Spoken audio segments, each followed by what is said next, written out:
अल्हम्दुलिल्लाह कमा अहलो अस्सलातु वस्सलामु अला सय्यिदिल मुरसलीन व खातमिन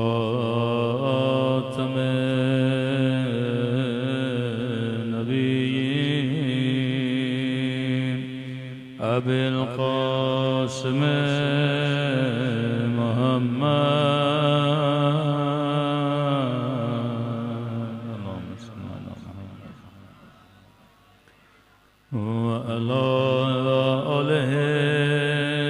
तय्यबीन दाहिरीन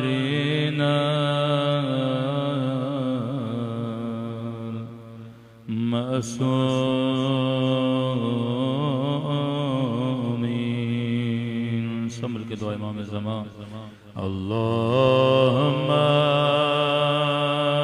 कुल्ले वलीका हुज्जत इब्ने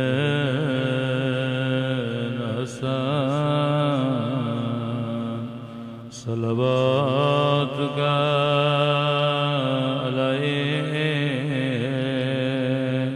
व अला आबाए फी हादिहि अस्साअ व फी कुल्लि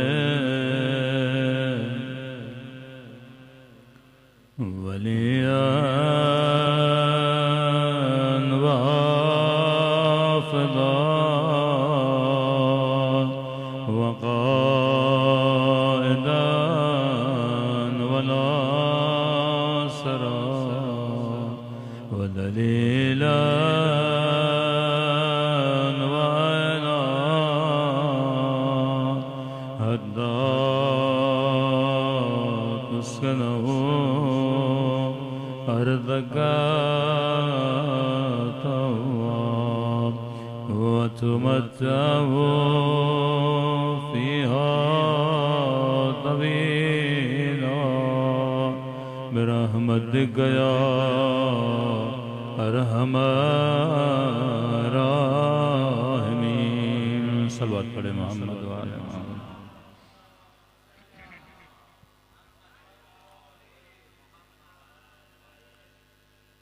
बिस्मिल्लाहिर्रहमानिर्रहीम। रब्बि इश्रह ली सदरी व यस्सिर ली अमरी वहलुल उक़दतम मिन लिसानी यफ़क़हू क़ौली। अम्मा बअद फ़क़द क़ाल रसूलुल करीम यौम नदअू कुल्ल उनासिम बिइमामिहिम। सल्लल्लाहु अलैहि मुहम्मद व आले मुहम्मद।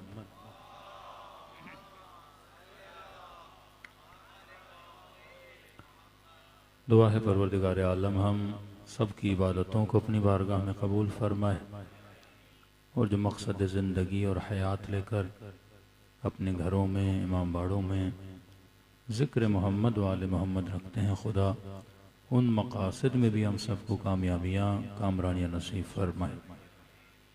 वक्त की क़िल्लत है, मुख्तसर और मुफीद कलाम अहले बैत कि मासूम का फरमान है कि इंसान के समझने के लिए हर्फ भी काफ़ी है और न समझने पे आए तो एक लंबी गुफ्तगू भी ना काफ़ी है।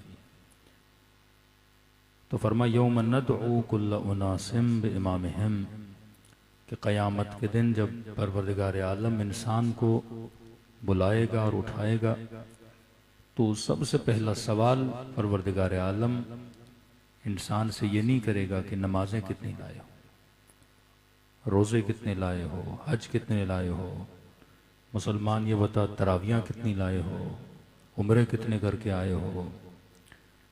आज आप देखते हैं उम्मत जिस चीज़ पे नाज करती है वो अमल है कि हाजी अपने हज पे नाज करता है, नमाजी अपनी नमाज पे नाज करता है और आजकल हुक्मरान हज पे गए हुए हैं वो अपने हजों पे नाज करते हैं।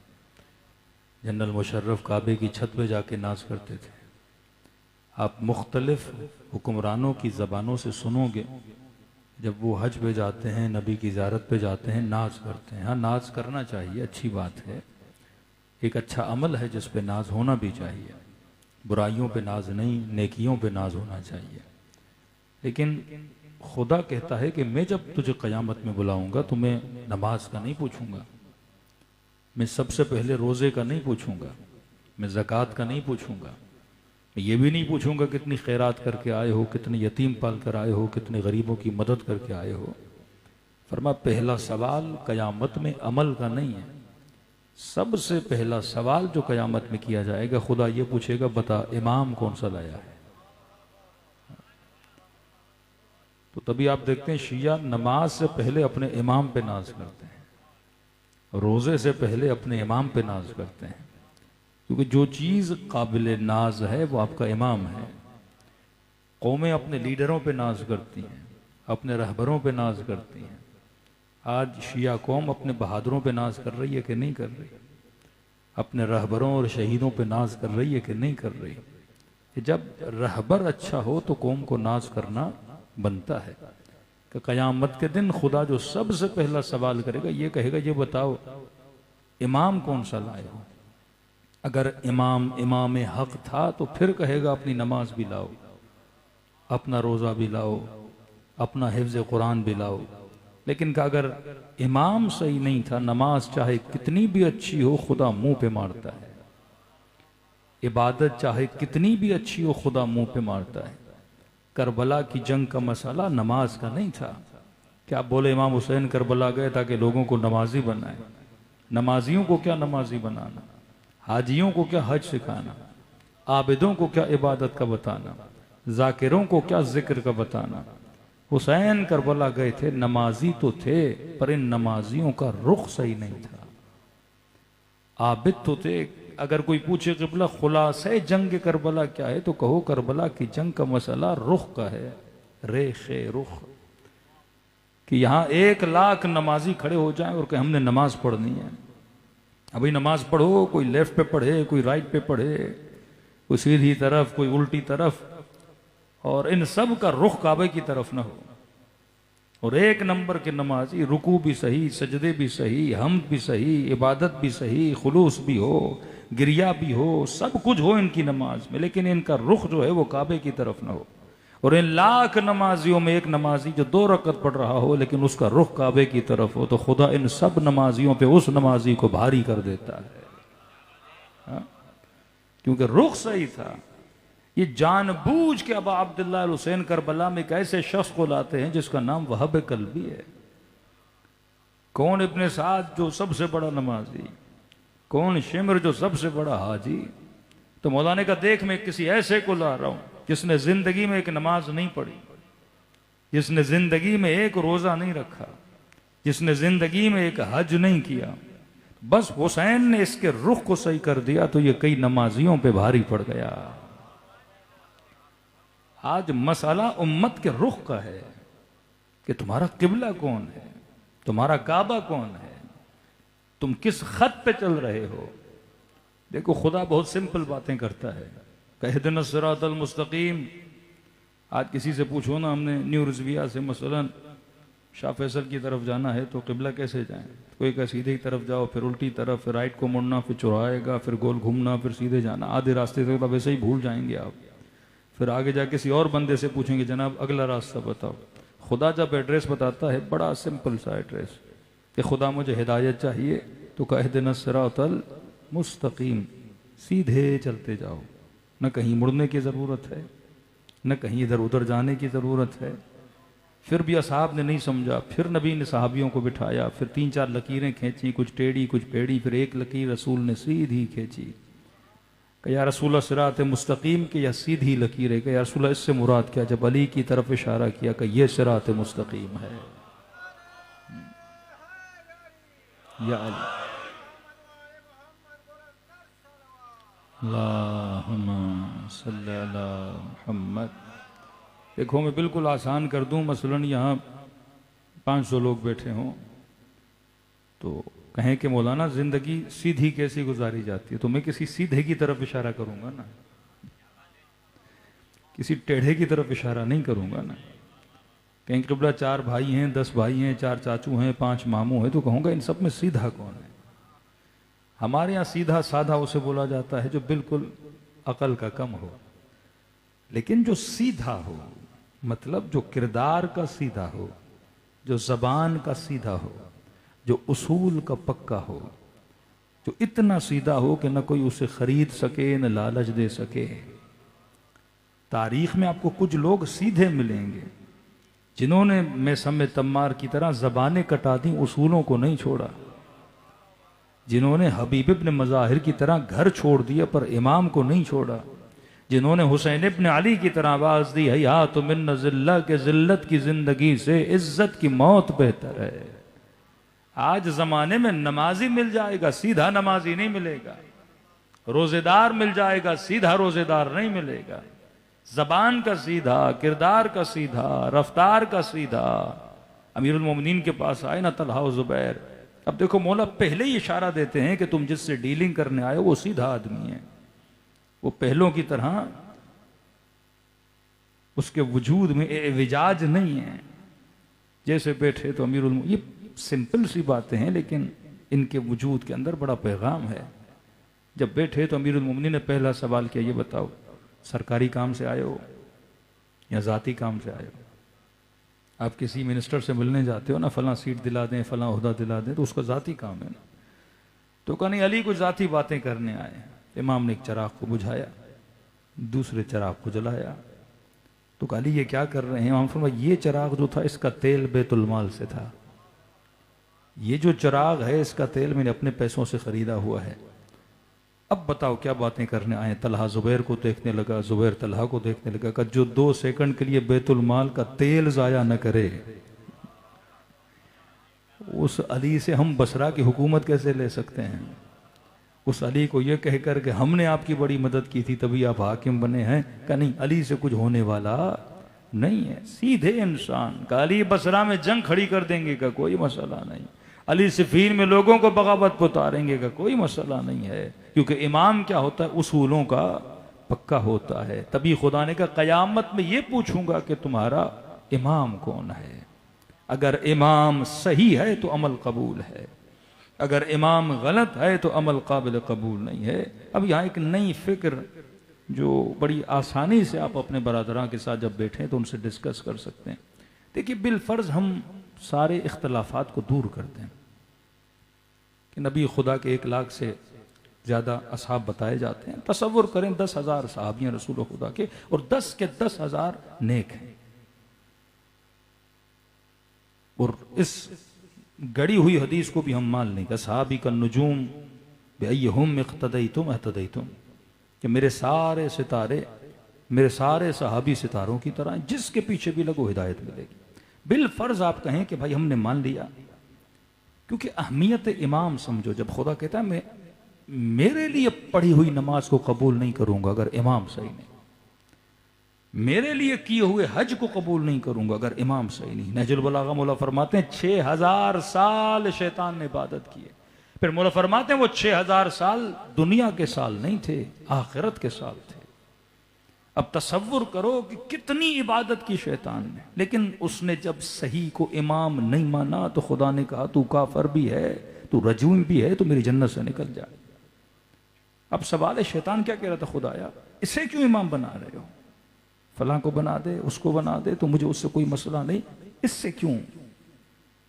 का खलक़तनी मिन नार व खलक़तहु तीन, मुझे आग से बनाया, इससे मिट्टी से बनाया। क्योंकि अगर आप ड्यूटी ऑफ इमाम को न समझें कि इमाम का काम क्या है, अगर इमाम के काम को न समझेंगे तो आप इमाम के इंतखाब में बड़ी गलती करेंगे। अब मुसलमान सुबह से शाम पढ़ते हैं शान सहाबा, शान सहाबा, शान सहाबा, फिर नारे लगाते हैं शान सहाबा जिंदाबाद। तो इस पे कोई मसला नहीं, हम भी कहते हैं शान सहाबा जिंदाबाद, शान अबू ज़र जिंदाबाद, शान सलमान जिंदाबाद, शान अम्मार जिंदाबाद। ये भी साहबी है ना रसूल खुदा के, तो शान सहाबा क्या है? जिंदाबाद है। लेकिन सवाल ही जब इमाम बनाना हो तो हम अबू ज़र को नहीं बनाएंगे, जब इमाम बनाना हो तो हम मैसा में तम्मार को नहीं बनाएंगे, जब इमाम बनाना हो तो हम मालिक अश्तर को नहीं बनाएंगे, जब इमाम बनाना हो। अब सवाल यह है कि अम्मार कहे कभी तो कहा शान साहबा जिंदाबाद और मुझे इमाम नहीं बना रहे, तो क्या इमाम न बनाने से अम्मार की शान कम हो जाती है? क्या इमाम न बनाने से अबू ज़र की शान कम हो जाती है? क्या आज ये कहा जाए आप फलां साहब को इमाम क्यों नहीं मानते? भाई हम साहब ही मानते हैं, इमाम नहीं मानते। तो किसी को इमाम न मानने से उसकी शान कम नहीं होती। इन दो चीजों को अलग रखना चाहिए। बिल फर्ज रसूल खुदा के 10 सहाबी हैं और 10 के 10 काबिल शान, काबिल कद्र, जलीलुल कद्र। लेकिन सवाल ये, इनका जलीलुल कद्र होना ये दलील नहीं होता कि उनको इमाम होना चाहिए। और आसान कर दूं, आपने स्कूल खोला, उस स्कूल में आपने हेड मास्टर ढूंढना है, एक मैथ का टीचर है, एक साइंस का टीचर है, और आपने लगाना है। और जैसे स्कूल खोला आपके भाई साहब आ गए कि भाई मुझसे मोहब्बत करते हो? हाँ भाई बड़ी मोहब्बत करता हूँ। एहतराम करते हो? हाँ भैया बड़े भाई हैं आपका एहतराम करता हूँ। कहा देखो फिजिक्स का टीचर मुझे लगा दो। और आपके भाई में आपको नहीं लगा सकता? कहीं नहीं, आप तौहीन साहबा कर रहे हो, आप अपने भाई की तौहीन कर रहे हो, क्योंकि आप उसे मैथ का टीचर नहीं लगा रहे। तो ये भी कहेगा भाईजान मैंने स्कूल चलाना है, बच्चों को अनपढ़ नहीं बनाना। किसी और ने मशवरा दिया किबला फिजिक्स की क्लास है तो आरिफ काजमी को लगा दो, अच्छे मौलवी साहब हैं। किसी ने का घर बनाना है तो फला आयतुल्लाह साहब में बड़े जलीलुल कद्र, आप नक्शा जाके उनसे बनवाते हैं। तो आयतुल्लाह तबलीग दीन तो अच्छी करेगा, लेकिन नक्शा किसी आयतुल्लाह से बनाया तो अगले दिन घर तुम्हारे सर के ऊपर होगा। हाँ? उससे उसकी कद्र कम नहीं होती कि आप उस आयतुल्लाह को बोलो जनाब मैं आपको इंजीनियर का नक्शा नहीं बनवाऊंगा, मैं आप अपने बच्चे को मैथ पढ़ानी है, मौलवी से कुरान पढ़ाऊंगा, मैथ नहीं पढ़ाऊंगा, मजलिस पढ़वाऊंगा, साइंस की क्लास नहीं पढ़वाऊंगा, नूहे खान से नूहा पढ़वाऊंगा। लेकिन ये नहीं कि मैं उसे फिजिक्स का टीचर लगा दूं। अब वो नूहे खान कहे कि ये तो मेरा एहतराम ही नहीं करता क्योंकि ये मुझे अपने स्कूल में टीचर नहीं लगा रहा। ये सोच बनी मुसलमान की। अब बनाना है हाकिम। खुद हुकूमत करना एक फन है, एक तर्ज हुकूमत है। यहां पॉलिटिकल साइंस पढ़ाई जाती है, लोगों के मिजाज को समझाया जाता है, बताया जाता है कि कौम को लेके कैसे चलना है, उम्मत कैसे बनाना है, फौज कैसे बनानी है, रज़्म कैसे सिखाना है, इनको वहदत में कैसे जमा करना है। ये एक फन है। अबू मूसा अशअरी लाख नमाजी होगा, लेकिन अमीरुल मोमिनीन ने फरमाया फैसला इब्ने अब्बास से करवा, अबू मूसा अशअरी से नहीं करवाओ। ये नहीं कि हर वो बंदा जो नमाजी है वो सही फैसला कर सकता है। ऐसा नहीं, हर वो बंदा जो आलिम है आप उसे किसी सिमत का लीडर बना दो। पहले देखो उस इंसान के अंदर वो सलाहियत भी है कि नहीं है। आपने अमामा देखकर, आपने 4 नमाजें देखकर, आपने अच्छी तकरीरें देखकर किसी को लीडर बना दिया और कल पता चला कौम का सत्यानाश ही सत्यानाश हो गया। भाई लोगों ने शहबाज शरीफ में कोई सलाहियत देख के उसे बनाया होगा ना। लोगों की सलाहियतों को देख के उन्हें कुर्सियों पे बिठाया जाता है। अब सवाल है, परवरदिगार आलम अगर खलीफा बनाता है तो अमीरुल मोमिनीन को बनाता है। अब दूसरा सवाल यह है कि इमाम का काम क्या है, कार इमाम क्या है। इमाम का काम बिल्डिंग बनाना नहीं कि आज बताया जाता है नस्लों को फलां साहब ने इतने मुल्क फतह कर दिए, फलां ने इतनी जंगें करके आधा बर्रे सगीर हज्जाज इब्न यूसुफ के ज़माने में मोहम्मद बिन कासिम के हाथों मुसलमान कर दिया। इमाम का काम ये नहीं था कि अगर 1000 मुसलमान हैं मैं 2000 बनाऊं, 2000 मुसलमान हैं मैं 3000 बनाऊं, 3000 हैं मैं 1 लाख बनाऊं, 1 लाख शिया हैं तो मैं 2 लाख बनाऊं। मद्दे मुकाबिल 30,000 हुसैन ने सिर्फ 72 पे मेहनत की का ऐसा मटीरियल बनाऊं जो ता कयामत लोगों के काम आए।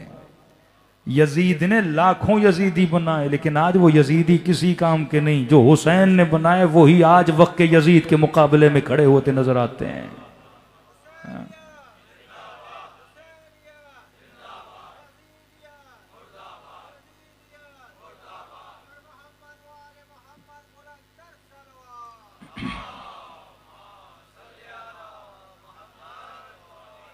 ये 72 का मटीरियल क्या आप देखते हो 6 महीने का अली असगर की जिंदगी कितनी बाबरकत है। तो आज तक लोगों को हिदायत दे रही है ना। तो इमाम का काम बिल्डिंग बनाना नहीं। आज जवान सोचे कि जब मैं दुआ करता हूँ अल्लाह जल मौला इमाम ज़माना का ज़हूर फरमा, तो मेरे जहन में क्या होता है, क्या करेंगे इमाम ज़माना आकर।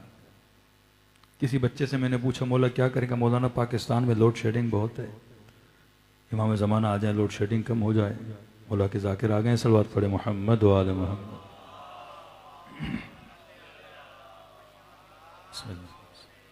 बारह दीगर सलवात पढ़े मोहम्मद व आले मोहम्मद।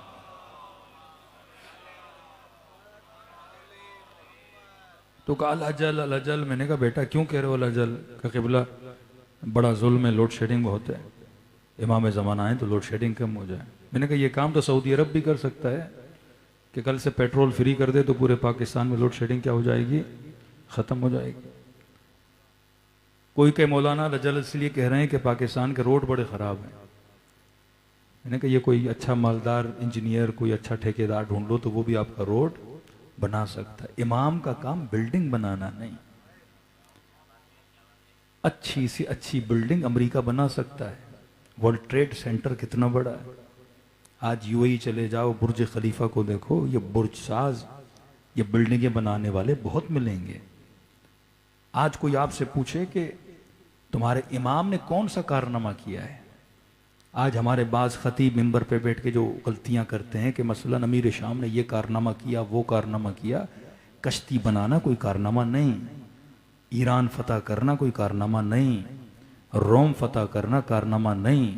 फिर तो मुगलों ने बड़े कारनामे किए, फिर तो ब्रिटेन ने 100 साल इन इलाकों को फतह किया, फिर तो पोर्चुगीज़ ने आधे अफ्रीका को फतह किया, तो बड़े कारनामे हैं।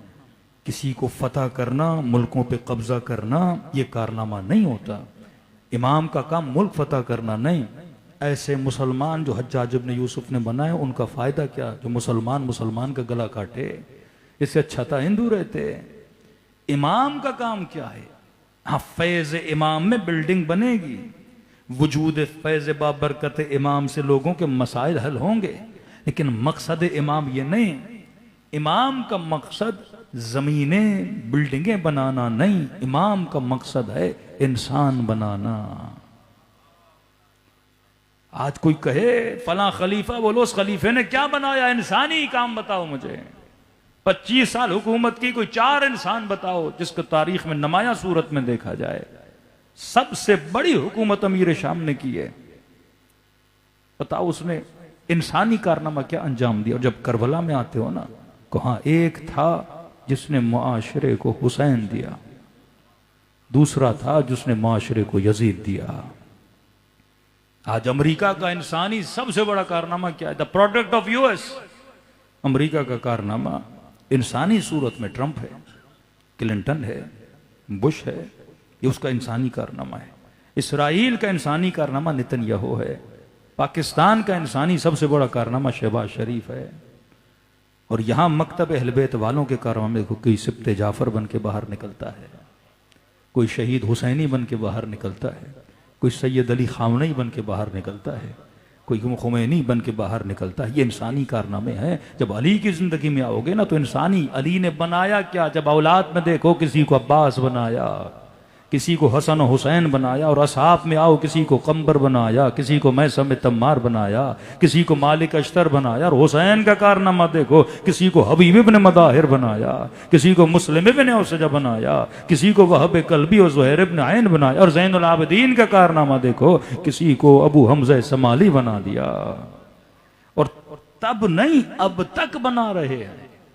ये फर्श अज़ा हुसैन वो कारखाना है जो प्रोडक्ट बाहर देता है। और हुसैन का फर्श अज़ा कल भी और बना रहा था, आज भी और बना रहा है। आज दुनिया का कौन सा कारखाना है जो नस्लों को बहादुर बनाता है? ये हुसैन का कारखाना है जो नस्लों को बहादुर बना के, दुनिया का कोई मदरसा इतने बहादुर नहीं बनाता जितना हुसैन की एक मजलिस बहादुर बना के बाहर देती है। क्योंकि ये कारखाना इंसान बनाने के लिए आया। तभी फरमाया इमाम का काम ये नहीं कि वो बिल्डिंग्स बनाए। मुसलमान ने कहा फला जलीलुल कद्र हैं, उम्र रसीदा हैं, मुहतरम हैं, इसे हम खलीफा बना देते हैं। हमने कहा नहीं, मुहतरम अपनी जगह, जलीलुल कद्र अपनी जगह, लेकिन खिलाफत एक हुनर का नाम है।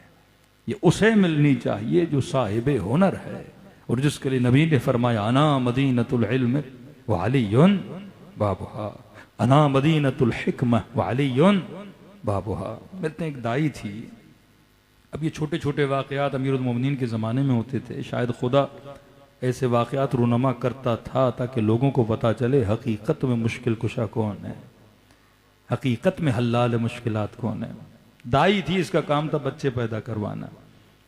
एक घर में 2 ख़वातीन हामला थी और जब एक की डिलीवरी का वक्त आया तो ये गईं और दूसरी की डिलीवरी अगले दिन होनी थी। और इत्तेफाक से जब उस एक खातून को तकलीफ होने लगी तो दूसरी के भी दर्द शुरू हो गए। अब अकेली दाई 2 बच्चे पैदा करना बड़ा मुश्किल, लेकिन बहरहाल इसने मेहनत जहमत करके दोनों बच्चों को पैदा करवाया और जल्दी जल्दी में उसने दोनों बच्चों को चारपाई पे रखा और सुख का सांस लिया कि अल्हम्दुलिल्लाह बच्चे सही सलामत पैदा हो गए। तो माँ जिसने इतनी तकलीफ देखी उसने कहा मेरा बच्चा मुझे। तो अब ये भूल गई कौन सा बच्चा किसका है। एक था बेटा, एक थी बेटी। तो इसने अपने अंदाजे से बेटी को उठाया और उसे दिया। वो उसने कहा ये तो मेरी है ही नहीं, मेरा तो बेटा है। दूसरी को बेटी दी, उसने कहा क्या मतलब, आप पहले इसको दे रही हो फिर मुझे दे रही हो, मेरा भी बेटा है। अब पुराना जमाना जो बेटियों को एक्सेप्ट ही नहीं करते थे, झगड़ा हो गया। अब डीएनए टेस्ट तो है नहीं, कोई हॉस्पिटल तो है नहीं। खलीफे के पास गए, जनाब ये दाई को मारने पर आ गए और दोनों का झगड़ा एक बच्चे पर। वो कहे बेटा मेरा, ये कहे बेटा मेरा। अब करें तो क्या करें। अब खलीफे साहब को तो इल्म नहीं था ना, कोई लेबोरेटरी टेस्ट होती तो वो करवा देते।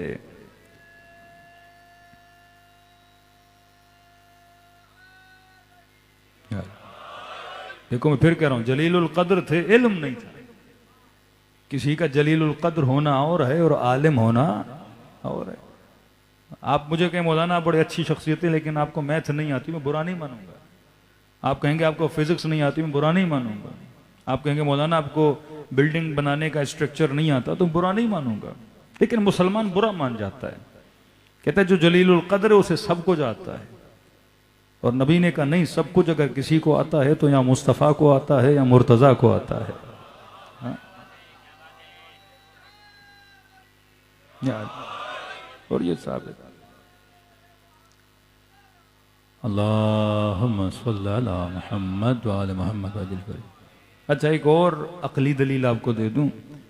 कभी सफ़र में होते हैं ना, कोई मिल जाए तो ये 4-5 सवाल फेंक दिया करो ताकि वो आप उसके जहन में एक ऐसी खलिश पैदा कर दो सवालों की कि वो जवाब ढूंढते ढूंढते अली के दर पे ही आ जाए। हाँ, ये पूरी नहजुल बलागा जो अमीरुल मोमिनीन की है ना, ये मौला अली के 3.5 से 4 साल का मजमूआ है। खिलाफत मिली तो मौला अली कलाम करते थे, मौरखीन लिखते थे। 25 साल जो अमीरुल मोमिनीन घर में बैठे, वो इल्म हमारे पास नहीं है। अब तसव्वुर करो अगर अली 25 साल हाकिम होते तो कितना इल्म अमीरुल मोमिनीन लोगों को देते। तो मैंने कहा भाई अमीरुल मोमिनीन 3.5 से 4 साल हाकिम थे और ये मजमुआ कतूर इब्न अब्दुल हदीद जब शरह नहजुल बलागा लिखे तो कहे मैंने तारीख में ऐसा आलिम नहीं देखा कि कलम इतना कवी हो, तौहीद पे बात करे तो कवी, तकवा पे बात करे जैसे बहर इल्म है। तो मैंने कहा भाई अली से पहले भी तो कुछ थे ना,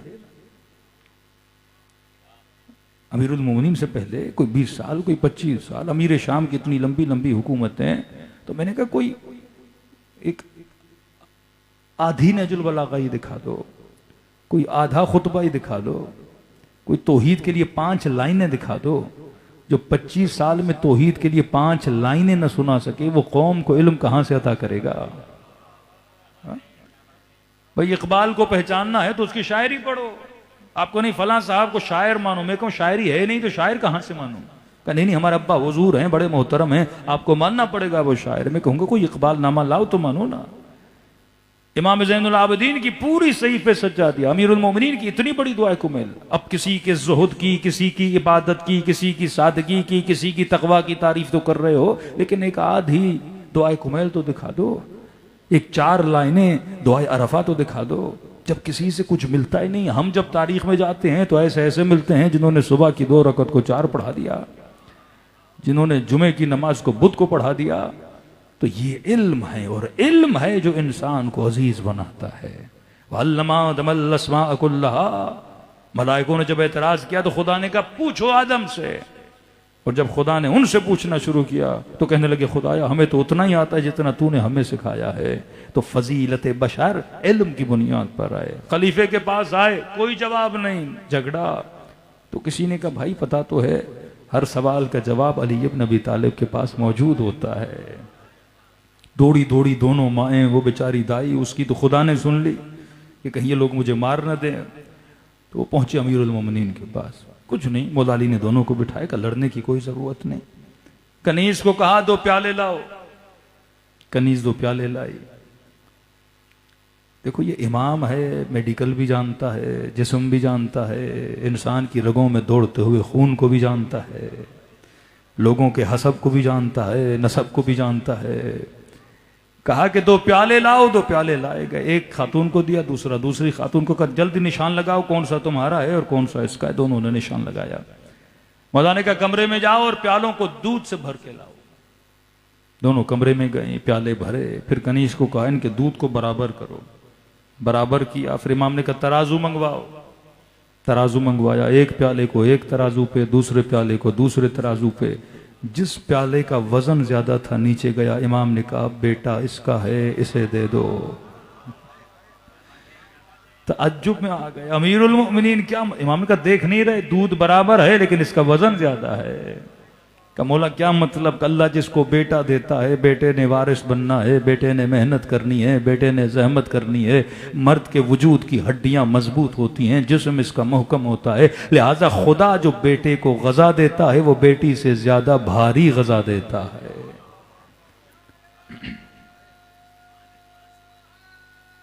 या अली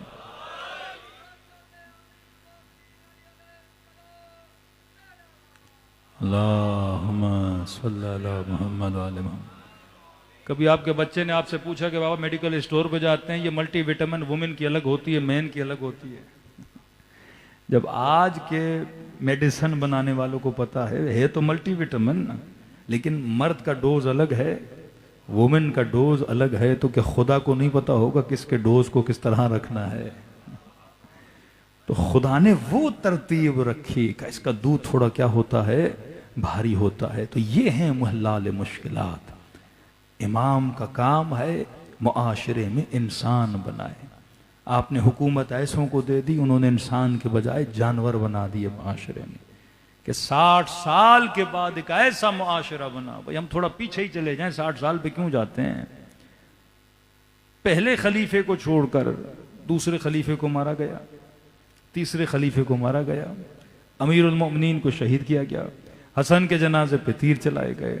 करबला इमाम हुसैन को देखें, हज्जाज इब्न यूसुफ की कत्ल गारत देखें, बनु अब्बास की कत्ल गारत देखें। यानी मुसलमान ने सिर्फ मुसलमान का खून बहाया, क्योंकि इसने हुकूमतें तो बना दी, सरहदें तो बढ़ा दी, लेकिन इसने मुआशरे को सही इंसान बनाकर नहीं दिए।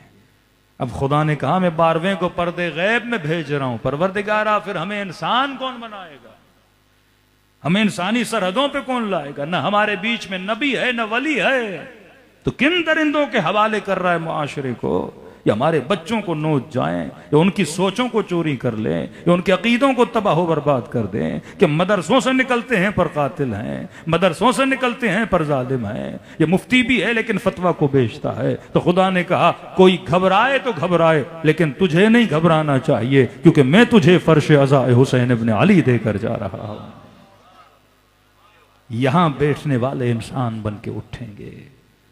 यहां बैठने वालों के दिलों को मैं खुदा पत्थर होने नहीं दूंगा।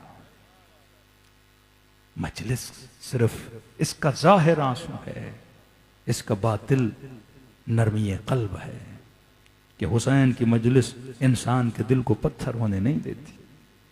तभी आज अंग्रेज भी सोच रहा था, आज आप जाके इंटरव्यू सुने अंग्रेजों के, वो परेशान है, कहते 1 अरब मुसलमान है, ये फिलिस्तीनियों के लिए सिर्फ शिया मुस्लिम क्यों बोलता है? 1 अरब मुसलमान अमेरिका के जुल्म के खिलाफ शिया मुस्लिम क्यों बोलता है? इसराइल के जुल्म के खिलाफ शिया मुस्लिम क्यों खड़ा है? जॉर्डन साथ में है, मिस्र साथ में है, ये नहीं बोलते। ये क्यों बोलते हैं? उस अंग्रेज को कोई जाकर बताए ना कि वो नमाजी, वो हाजी, वो जाकिर, लेकिन ये भी नमाजी, हाजी और जाकिर हैं, लेकिन ये एक और काम करते और इनसे हुसैन करवाता है। वो काम हुसैन की मजलिस है, वो काम मसाइब नोहा अबा अब्दुल्लाह हुसैन है। ये नोहा आज मुसलमान कहते हैं शिया रोते क्यों? अरे हम न रोते तो हमारे दिल तुम्हारी तरह पत्थर बन जाते। हम रोते हैं तभी फिलिस्तीन के लिए बोलते हैं, हम रोते हैं तभी यतीमों के लिए बोलते हैं। ये रोना दिलों को क्या करता है? नरम कर देता है। और वल्लाह जिसका दिल नरम हो जाए वो भले तारिक जमील ही क्यों ना हो, फिर हुसैन के लिए बोलता है। दिल की नरमी है वो। उनका मुफ्ती उनका मौलवी है तारिक जमील, लेकिन दिल नरम हो गया ना। बस एक बार जिसने हुसैन के लिए आंसू बहा दिया, फिर वो हुसैन की तरह मजलूम के लिए बोलना शुरू हो जाता है। और मद्दे मुकाबिल उनको नरम दिल तो पसंद है ही नहीं। वो कहते हैं शिम्र जैसे दिल होने चाहिए, यजीद जैसे दिल होने चाहिए। तो जन्नत में वही जाएगा जिसके दिल को हुसैन की दुआ मिली हुई हो। जन्नत में वही जाएगा जिसने चंद आंसू सैयदा जहरा के रुमाइल को हदिया किए हुए हों। करबला नरमी दिल का नाम है। क्यों ना हो, क्यों ना हो। क्योंकि जिसका इमाम उम्मत की इतनी परवाह करे। वल्लाह बाज़ औक़ात ये चीज़ें पढ़ना भी भारी होता है, इंसान की सोच के लिए समझना भी बड़ा मुश्किल होता है। कई बच्चे पूछते हैं मौलाना ये क्या पढ़ रहे हैं? कि इमाम हुसैन शिम्र को बचा रहे थे। मैंने कहा 6 लोग गए अब अब्दुल्लाह हुसैन के सर को कलम करने के लिए, कोई काट न सका। आखिर में शिम्र गया। तभी तवारीख करबला में इख्तलाफ है कि सर अबा अब्दुल्लाह हुसैन को काटा किसने था। कहते जो भी जाता था जुर्रत नहीं करता था वापस आते। कोई आम सर नहीं है, हुसैन का सर है। कितने दिन जाते थे इमाम हुसैन, इनसे कलाम करते थे। बस पहला जुमला ये कहते थे कि मैं अनब फ़ातिमा ज़हरा, मैं तुम्हारी नबी की बेटी फातिमा का लाल हुसैन हूँ। कि ये सुनते थे ये कांप के बाहर आ जाते थे। कहते शिमर गया। मुला जानते थे कसीयुल क़ल्ब है, और इस दिल को नरम करना इमाम के अलावा किसी को नहीं आता। पहले इमाम हुसैन ने फरमाया शिमर क्या चाहते हो? कहा हुसैन तेरा कत्ल। तो कहा ठीक है। कहा थोड़ी देर मुझसे दूर खड़ा हो जा, एक निगाह मेरे बदन को देख, इतने तीर इतने नेज़े लगे हैं और बदन से खून जारी है। थोड़ी देर ठहर जा। हुसैन के बदन से खून बहते बहते मेरी रूह खुद ब खुद परवाज कर जाएगी। लेकिन कातिल न बन। अल्लाह की दरबार में हर गुनाह की माफी है, कत्ल हुसैन की माफी नहीं है। सूरह शम्स पढ़ो। नाक़तल्लाहि सुक़याहा फ़कज़्ज़बू फ़क़रू फ़दमदम अलैहिम रब्बुहुम बिज़ंबिहिम फ़सव्वाहा वला यख़ाफ़ु उक़बाहा। अल्लाह कहते हैं इन्हें खौफ नहीं आता कि आकिबत क्या करूंगा मैं, ऐसी आकिबत करूंगा कि ये क़यामत में चीख उठेंगे। ऐ खुदा तो इतने दर्दनाक अज़ाब में मुब्तला क्यों कर रहा है? का नाक़तल्लाह, इन्होंने अल्लाह की ऊँटनी को मारा। हुसैन कौन है? सार अल्लाह। यह हुसैन की निस्बत खुदा से, शाइर अल्लाह, अल्लाह की निशानियों में से एक निशानी है। दोष पैगंबर पर सवार होने वाला, नबी की जबान को चूसने वाला, जिसके झूले को जिब्राइल झुलाए। इमाम ने कहा मेरे सर को न काट, क्योंकि अल्लाह हर चीज में तुझे रियायत दे देगा, लेकिन कत्ल हुसैन की रियायत नहीं। अशक़ल आखरीन बन जाएगा। न सुना। इतना भी कहा मैं मर जाऊंगा, सर न काट। न सुना। रावी कहता है सीने इमाम हुसैन पे सवार हो गया। आयपन आयान कहते हैं यहां पे इमाम हुसैन ने फिर कहा कि शिम्र थोड़ी देर हुसैन के चेहरे को देख ले। कशिश है इमाम हुसैन के चेहरे में, बर्क है हुसैन की आंखों में। फरमा थोड़ी देर हुसैन के चेहरे को तो देख। जानता था अगर हुसैन के चेहरे को देखूंगा तो हुसैन का गला काट नहीं पाऊंगा। नहीं देख रहा था। चंद लम्हे देख तो सही, तू किसके सीने पर सवार है? चंद लम्हे देख तो सही, ये किसका चेहरा है? शायद मेरे चेहरे को देख के तुझे नबी याद आ जाए, शायद मेरे चेहरे को देख कर अम्मा जहरा का अदब याद आ जाए।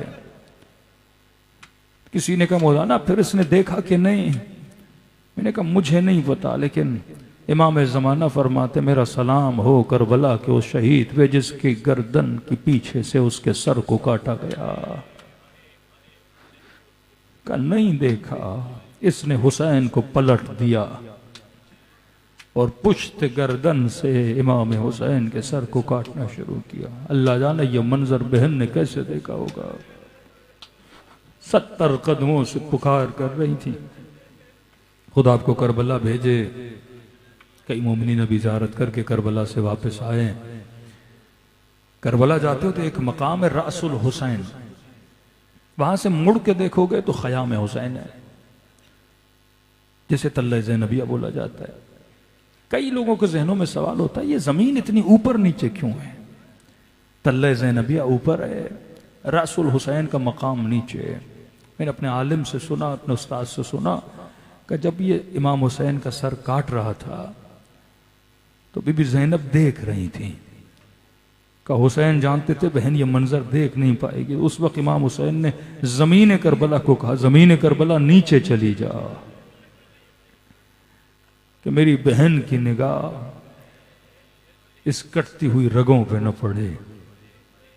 तभी फरमाया हुसैन को सलाम करो, जो नहीं जा सके करबला, खुदा उन्हें सवाब ज़ियारत हुसैन अता करे। खुलूस दिल से सब मिलकर अस्सलाम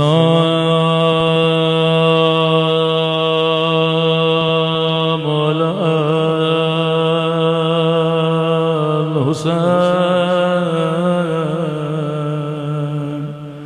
व अला अली इब्नुल हुसैन व अला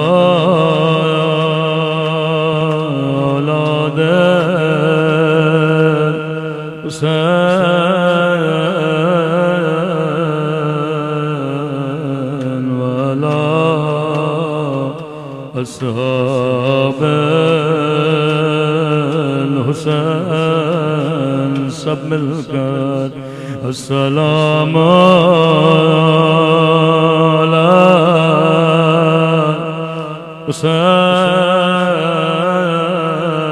हुसैन वाला।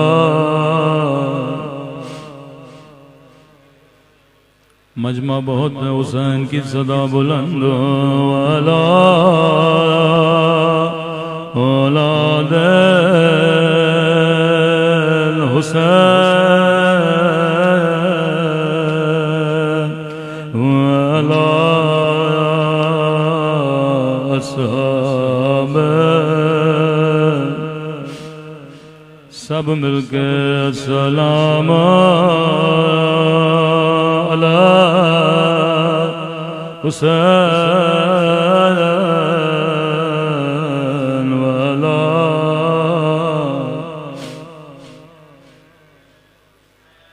हुसैन की सदा गूंजनी चाहिए वाला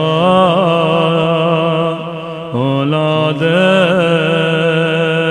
हुसैन वाला अस्हाब। मेरा सलाम हो जख्मी होठों पे,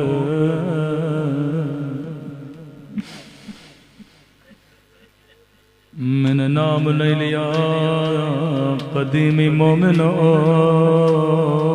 समझ गए।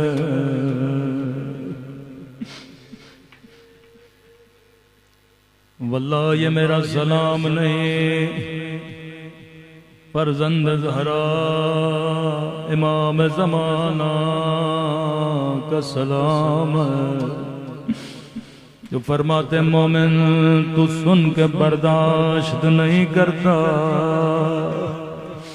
ये सारे मंजर मैंने अपनी आँखों से देखे। बदलत तुम दमा मेरे जद हुसैन अगर आंखों में आंसू खुश्क हो जाए, मैं आपके लिए खून रोता हूँ। फरमाया मेरा सलाम उन जख्मी फटे हुए होठों पे अल्लाह जाने अली अकबर के होठ, अल्लाह जाने अब्बास अलमदार के होठ, क्योंकि सबके होठ फटे थे, सबके होठ जख्मी थे, सबके होठ प्यास में खुश्क हो चुके थे। इमाम ज़माना किन होठों को सलाम करते, फरमाया मेरा सलाम उन खुश्क होठों पे जिन पे जालिम छड़े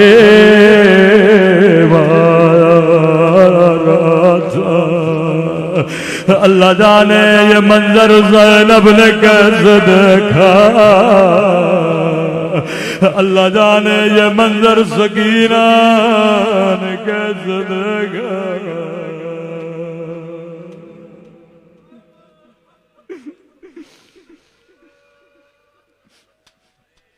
याद रखना बेटियां बाबा से बड़ा प्यार करती हैं।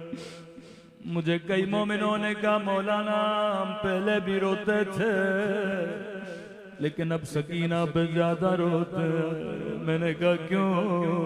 कहने लगे पहले अल्लाह ने बेटी नहीं दी थी,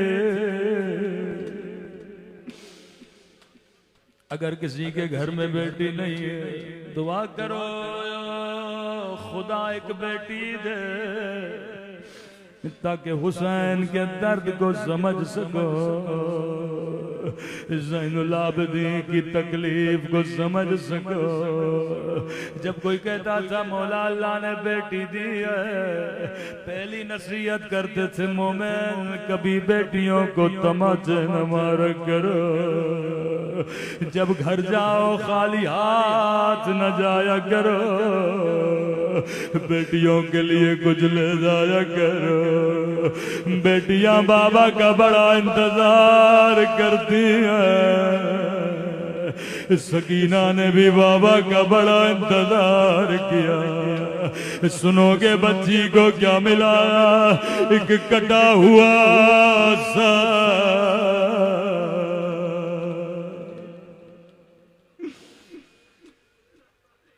अजीब सवाल किया इमाम ज़ैनुल आबिदीन का मौला करबला में इतने बच्चे थे 24 के करीब बच्चे, लेकिन मौला सकीना को ऐसा क्या हुआ कि बाबा बाबा करके चली गई।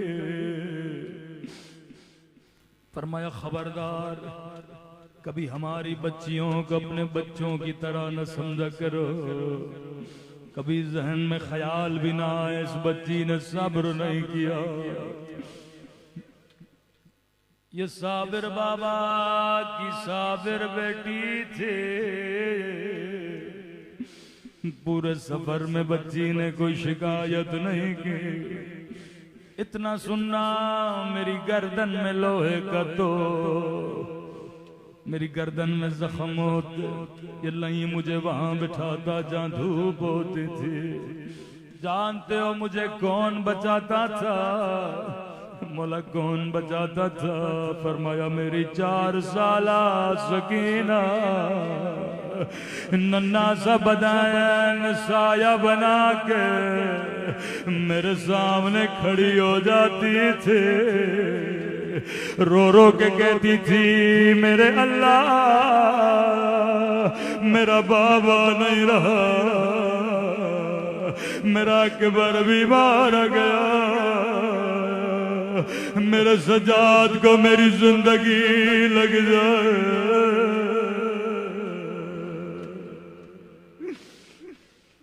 कब पूरे सफर में इसने कोई शिकायत नहीं की। हाँ मरना होता मर जाती, जब बाबा का कटा सर देखा, मरना होता मर जाती, जब कानों से दुर छीने गए, मरना होता मर जाते, जब पुफियों की चादरें छीने गए,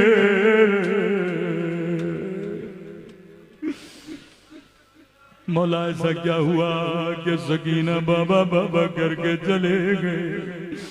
40 साल रोते रहे।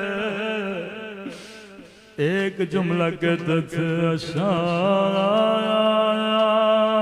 शाम।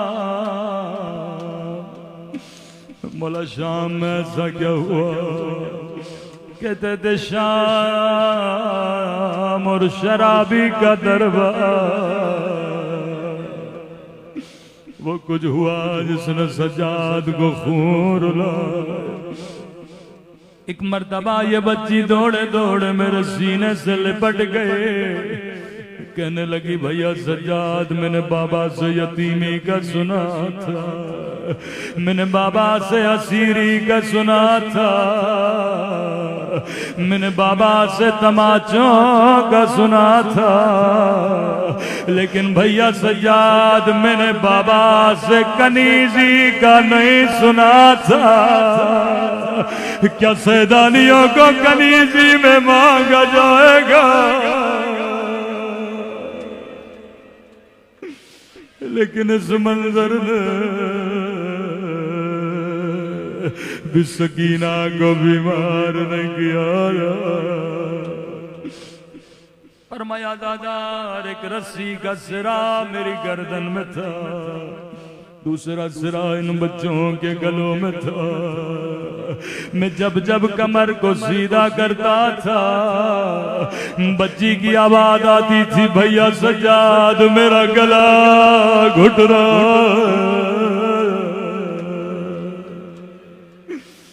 लेकिन इस मंजर ने भी सकीना को बीमार न किया। कौन सा मंजर था कि बाबा बाबा करके चले गए। फरमाया तसव्वुर करना 4 साल बच्चे, कद कितना छोटा, आगे आगे कैदी बीबियां शराबियों का बड़े सुकून से खड़ी थी। इतने में कानों में आवाज आई हुसैन का सर आया है। जो बाबा को देखने के लिए तरस गई थे नन्हे नन्हे कदम आगे बढ़ाए। कैदी बीबियों मुझे थोड़ी जगह दो, मैं एक झलक अपने बाबा को देखूं। यहाँ बीबियों ने जगह बनाई। बच्ची ने क्या देखा? तश्त में बाबा का सर है, ये लई शराब पीता था, बची हुई शराब तश्त में फेंक देता। हाथ में छड़ी थी, हुसैन के होठों पे मारता था।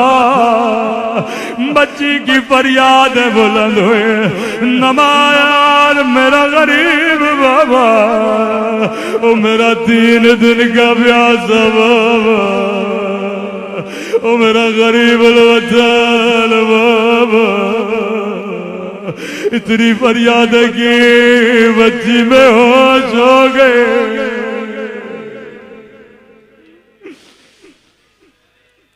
इमाम ज़ैनुल आबिदीन फरमाते हैं इस दिन के बाद बच्ची ने बोलना छोड़ दिया। जिंदा की दीवारों का सहारा लेते थे, बस इतना कहती थी मेरे बाबा ने क्या बिगाड़ा था, मेरे बाबा के होठों पे छड़ी क्यों मारता था। इतना रोए इतना रोए। जिंदान में हुसैन का सर आया, बच्ची ने झोली में रखा, नन्हे से हाथों से गठड़ी खोली, एक निगाह बाबा को देखा। ओ बाबा तेरी पेशानी पे पत्थर किसने मारा? बाबा तेरे होंठों पे छड़ी किसने मारे? मौला फरमाते एक जुमला का रूह बर्बाद कर गए मेरे गरीब वतन बाबा। बाबा आंखें खोलो, मेरे जख्मी कान देखो, मेरे जख्मी रुखसार देखो, जरा मेरे बालों को देखो। मैं तारीख की वाहिद बच्ची हूँ जिसके बाल बचपने में सफेद हो गए। मैं तारीख की वाहिद बच्ची हूँ जिसकी कमर बचपने में झुक गई। एक जुमला का रूह बर्बाद कर गई। ओ बाबा तेरी बच्ची का रुखसार छोटा था लेकिन शिमर का हाथ बड़ा था। इतने तमाचे मारे, इमाम सजाद की फरियाद बुलंद हुई, इन्ना लिल्लाह व इन्ना इलैहि राजिऊन। मातम हुसैन।